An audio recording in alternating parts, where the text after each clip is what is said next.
as I stand here at near the University of British Columbia on this beautiful spring day here in Vancouver. People out enjoying the roads and enjoying shopping and walking around the green areas here, so that's why you hear the noise in the background. So Mario, you've got this fascinating poll that says you asked Canadians and Americans about political freedoms, about discussing issues, and you're showing that there is so much polarization on both sides of the border, but more in Canada than the US. Did that surprise you? Discussions about politics have become really difficult to have. And we didn't have a third of Canadians, or more than a third of Canadians, saying that they find it very hard to agree with people when it comes to politics.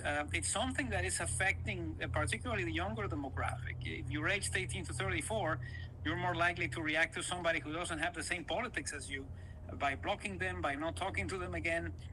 Older Canadians seem to have a very different way of looking at things. But I think it really speaks about the situation that we have right now, which is roughly 40% of Canadians on a given day supporting either the Conservatives or the Liberals, and the minor parties being squeezed out because everybody's looking for the big winner in the election. And you say here that the proportion of Canadians who think the federal government is oppressive and controlling has jumped. In 2022 it was 41%, but 2025 it's 46%. So up to 46% of people say that the federal government is oppressive and controlling, and more than 2 in 5 Canadians feel that their vote in the federal election does not make a difference. This doesn't sound good.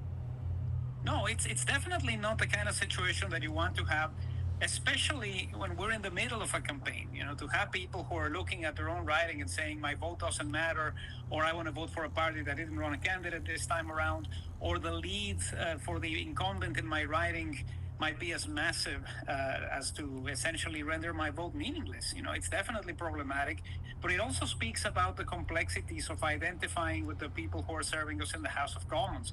I think it's definitely part of the problem. The States tends to be different in the sense that the hatred is really directed to the body. You know, people are upset with Congress as a whole, but not with their congressperson, not with their senator.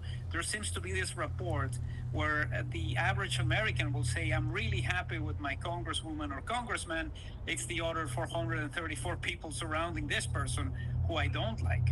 And it's also problematic because we thought at a time back in 2022, you're going through all of the situation related to COVID. I didn't expect the numbers to be higher on the question related to the federal government being oppressive and controlling.